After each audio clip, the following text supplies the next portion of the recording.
ಬಂಡಾಯದ ನಾಯಕತ್ವಕ್ಕೆ ಮುಂದಾಗಿದ್ದಂತಹ ರಮೇಶ್ ಜಾರಕಿಹೊಳಿ ಏಕಾಂಗಿಯಾದ್ರ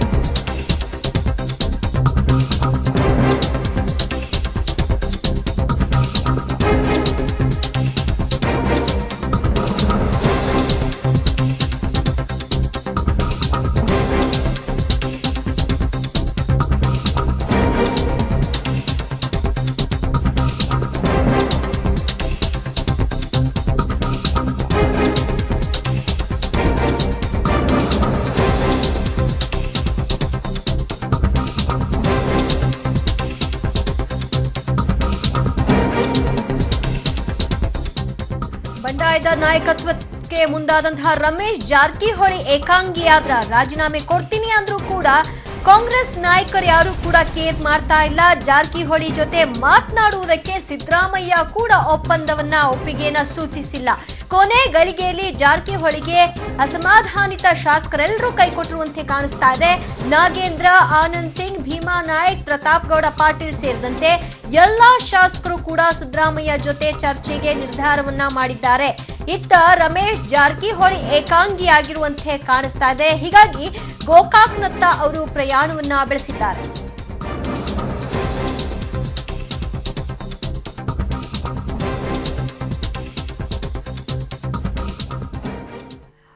ರಮೇಶ್ ಜಾರಕಿಹೊಳಿಯ ಸಿಟ್ಟನ್ನ ಶಮನ ಮಾಡಲಿಕ್ಕೆ ಕಾಂಗ್ರೆಸ್ ಹೊಸ ಪ್ರಯತ್ನಕ್ಕೆ ಮುಂದಾಗ್ತಾ ಇದೆ.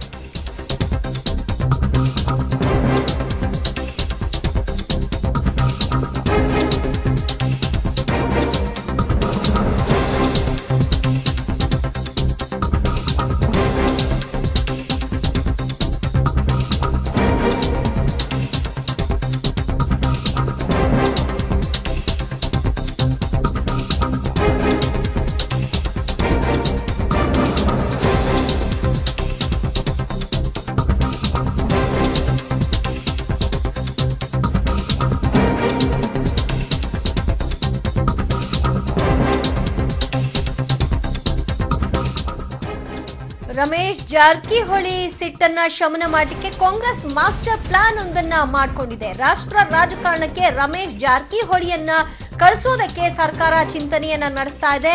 ಎಐಸಿಸಿ ಕಾರ್ಯದರ್ಶಿ ಅಥವಾ ಪ್ರಧಾನ ಕಾರ್ಯದರ್ಶಿಯ ಸ್ಥಾನವನ್ನ ಕೊಡೋ ಮೂಲಕವಾಗಿ ಅವರನ್ನ ರಾಷ್ಟ್ರ ರಾಜಕಾರಣದತ್ತ ಕಳಿಸಬೇಕು ಅನ್ನುವಂತಹ ಚಿಂತನೆಯನ್ನ ನಡೆಸಲಾಗ್ತಾ ಇದೆ. ರಮೇಶ್ ಜಾರಕಿಹೊಳಿ ತಣ್ಣಗಾದ್ರೆ ಬಂಡಾಯಕ್ಕೆ ಬ್ರೇಕ್ ಹಾಕಬಹುದು ಅನ್ನೋದು ಹೈಕಮಾಂಡ್ನ ಪ್ಲಾನ್ ಆಗಿದೆ. ಇಂದು ಸಂಜೆ ಅಥವಾ ನಾಳೆ ರಮೇಶ್ ಜಾರಕಿಹೊಳಿ ಜೊತೆಗೆ ವೇಣುಗೋಪಾಲ್ ಈ ಕುರಿತಾಗಿ ಚರ್ಚೆ ನಡೆಸುವಂತಹ ಸಾಧ್ಯತೆ ಕೂಡ ಇದೆ. ರಮೇಶ್ ಜಾರಕಿಹೊಳಿ ರಾಷ್ಟ್ರ ರಾಜಕಾರಣಕ್ಕೆ ಹೋಗಲು ಒಪ್ಪಿದ್ರೆ ತಕ್ಷಣ ಕಾರ್ಯದರ್ಶಿ ಸ್ಥಾನವನ್ನ ಕೊಡಲು ಚಿಂತಿಸಲಾಗಿದ್ದು, ಬೆಳಗಾವಿ ಅಥವಾ ಚಿಕ್ಕೋಡಿ ಲೋಕಸಭಾ ಕ್ಷೇತ್ರದಿಂದ ರಮೇಶ್ ಕಣಕ್ಕಿಳಿಸಲು ಚಿಂತನೆಯನ್ನ ಮಾಡಿಕೊಳ್ಳಲಾಗಿದೆ. ರಮೇಶ್ ಜಾರಕಿಹೊಳಿ ಸಹೋದರ ಲಖನ್ ಜಾರಕಿಹೊಳಿಗೆ ಗೋಕಾಕ್ ವಿಧಾನಸಭಾ ಕ್ಷೇತ್ರದ ಟಿಕೆಟ್ ಕೊಡುವಂತಹ ಭರವಸೆಯನ್ನು ಕೂಡ ಕೊಡುವಂತಹ ನಿಟ್ಟಿನಲ್ಲಿ ಸರ್ಕಾರ ಚಿಂತನೆಯನ್ನ ನಡೆಸ್ತಾ ಇದೆ.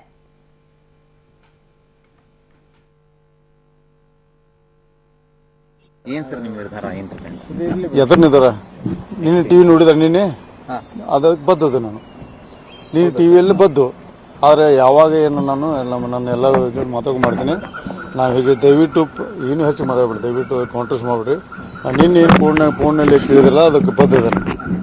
ಅದ್ರ ಪಕ್ಕ ಮುಂದಿನ ನಾನು ಇವತ್ತು ನಾನು ದಯವಿಟ್ಟು ಮಾಧ್ಯಮ ಮಿತ್ರದಲ್ಲಿ ಒಂದು ಒಂದು 4 ದಿವಸ ನಂಗೆ ಟೈಮ್ ಕೊಡಿ.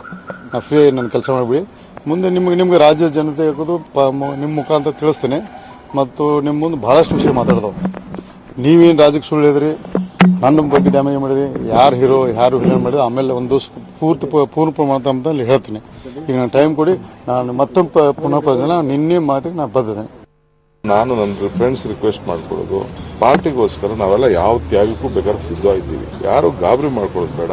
ಇರೋ ಪೋಸ್ಟ್ ಬಹಳ ಕಡಿಮೆ ಇದೆ. ಮೊದಲು ಕಾಲ ಅಲ್ಲ. ಮೊದಲು ಕಾಲ ಆಯಿತು ಅಂದರೆ ಎಷ್ಟು ಜನಕ್ಕೆ ಬೇಕಾದ್ರೂ ಅವಕಾಶ ಮಾಡ್ಕೊಳ್ಬೋದಾಯಿತು. ಜೊತೆ ಸಾಲ್ವ್ ಎಲ್ಲರಿಗೂ ಯಾರಿಗೂ ಫುಲ್ ಟರ್ಮ್ ಅಂತ ಏನು ಕೊಟ್ಟಿಲ್ಲ. ಎಲ್ಲರಿಗೂ 2 ವರ್ಷ ಅಂತಾನೆ ಮುಂಚಿತಗೆ ಹೇಳ್ಬಿಟ್ಟಿದ್ದಾರೆ. ಎಲ್ಲರಿಗೂ 2 ವರ್ಷ, ಅದಾದ್ಮೇಲೆ ರೊಟೇಷನ್ ಮಾಡ್ತೀವಿ ಅಂತ ಹೇಳಿದ್ದಾರೆ. ಪಕ್ಷ ಇದ್ರೆ ನಾವು, ಪಕ್ಷ ಇಲ್ಲ ನಾವು ಇಲ್ಲ.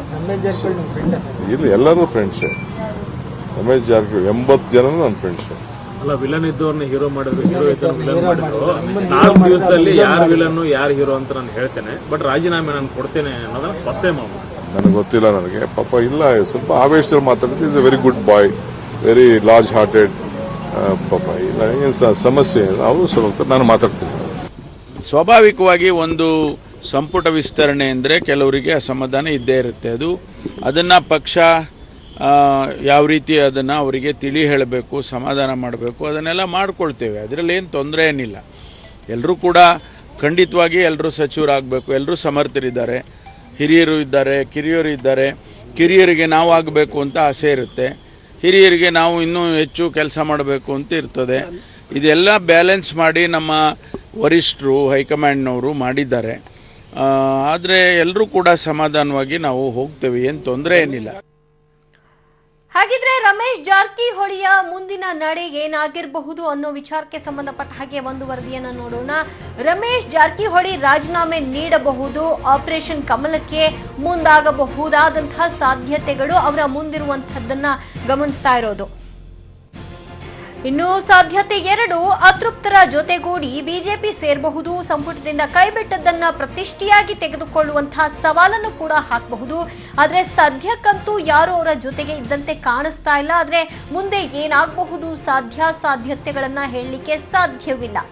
ಸಾಧ್ಯತೆ 3 ನೋಡೋದಾದ್ರೆ ಜಾರಕಿಹೊಳಿ ಮಾತ್ರ ರಾಜೀನಾಮೆ ನೀಡಬಹುದು, ಅತೃಪ್ತ ಶಾಸಕರು ಕೈ ಕೊಡಬಹುದು. ಈಗ ಆಗ್ತಾ ಇರೋದು ಕೂಡ ಸದ್ಯ ಬಹುತೇಕ ಇದೆ. ಜಾರಕಿಹೊಳಿ ಮಾತ್ರ ರಾಜೀನಾಮೆ ಕೊಡ್ತಾರಾ, ಅಥವಾ ಉಳಿದವರು ಸೇರಿಸ್ಕೊಂಡು ರಾಜೀನಾಮೆ ಕೊಡ್ತಾರಾ, ಅಥವಾ ಸೈಲೆಂಟ್ ಆಗಿ ಪಕ್ಷದಲ್ಲಿ ಇದ್ದು ಬಿಡ್ತಾರಾ ನೋಡ್ಬೇಕು.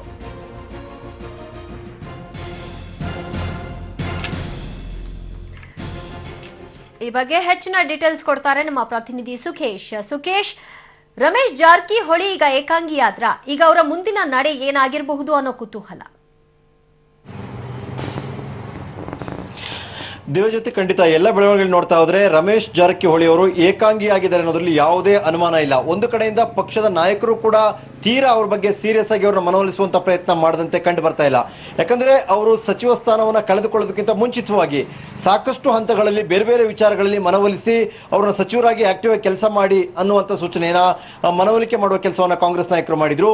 ಯಾರ ಮಾತಿಗೂ ಅವರು ಬಗ್ಲಿಲ್ಲ. ಕಳೆದ 7 ತಿಂಗಳಿಂದ ತಮ್ಮದೇ ಆದ ವರಸೆಯನ್ನು ತೆಗೆದುಕೊಂಡು ಹೋದ್ರು.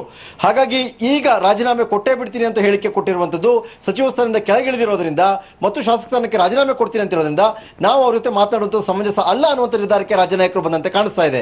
ಇನ್ನು ಕೇಂದ್ರ ನಾಯಕರು ಕೂಡ ರಮೇಶ್ ಜಾರಕಿಹೊಳಿ ಅವರನ್ನ ಕರೆದು ಮಾತನಾಡುವಂತ ಸ್ಥಿತಿಯಲ್ಲಿ ಸದ್ಯಕ್ಕೆ ಇಲ್ಲ. ಆದರೆ ಉಳಿದ ಶಾಸಕರುಗಳನ್ನ ಯಾವುದೇ ಕಾರಣ ಕೂಡ ಅವ್ರ ಜೊತೆಗೆ ಹೋಗದ ರೀತಿಯಲ್ಲಿ ಮನವೊಲಿಸುವ ಯತ್ನಕ್ಕೆ ಸ್ವತಃ ಸಿದ್ದರಾಮಯ್ಯನವರೇ ಮುಂದಾಗಿರುವಂತದ್ದು. ಹಾಗಾಗಿ ಅವರೇ ಶಾಸಕರನ್ನ ಕರೆದು ಮಾತನಾಡ್ತಿರೋದ್ರಿಂದ ಒಂದು ಅಭಿಪ್ರಾಯ ಸ್ಪಷ್ಟವಾಗಿ ರಮೇಶ್ ಜಾರಕಿಹೊಳಿ ಅವರಿಗೆ ಗೊತ್ತಾಗಿದೆ. ಒಂದು ಕಡೆ ಪಕ್ಷ ನನ್ನನ್ನ ಗಮನಿಸ್ತಾ ಇಲ್ಲ ಅನ್ನೋದು, ಮತ್ತೊಂದು ಕಡೆ ಹಿಂದೆ ಜೊತೆಗಿದ್ದಂತ ಅಥವಾ ಬರ್ತೀವಿ ಅಂದಿದ್ದಂತ ಶಾಸಕರು ಈಗ ನಾವು ಸಿದ್ದರಾಮಯ್ಯ ಅವರ ಜೊತೆ ಮಾತುಕತೆ ನಡೆಸಬೇಕಾಗುತ್ತೆ, ಮಾತನಾಡಿ ಹೇಳ್ತೀವಿ ಅಂತ ಹೇಳಿ ನುಣುಚಿಕೊಳ್ಳಲಿಕ್ಕೆ ಮುಂದಾಗಿದ್ದಾರೆ. ಅಲ್ಲಿಗೆ ರಮೇಶ್ ಜಾರಕಿಹೊಳಿ ಏಕಾಂಗಿ ಆಗಿದ್ದಾರೆ ಅನ್ನೋದ್ರಲ್ಲಿ ಯಾವುದೇ ಅನುಮಾನ ಇಲ್ಲ. ದಿವ್ಯ ಜೊತೆ ರಾಷ್ಟ್ರ ರಾಜಕಾರಣಕ್ಕೆ ರಮೇಶ್ ಜಾರಕಿಹೊಳಿ ಅವರನ್ನ ಕಳಿಸುವಂತಹ ಕುರಿತಾಗಿ ಸರ್ಕಾರ ಚಿಂತನೆಯನ್ನ ನಡೆಸ್ತಾ ಇರೋದು ಎಷ್ಟು % ಸತ್ಯವಾಗಿದೆ ಈ ಸಂದರ್ಭದಲ್ಲಿ ಸುಖೇಶ್?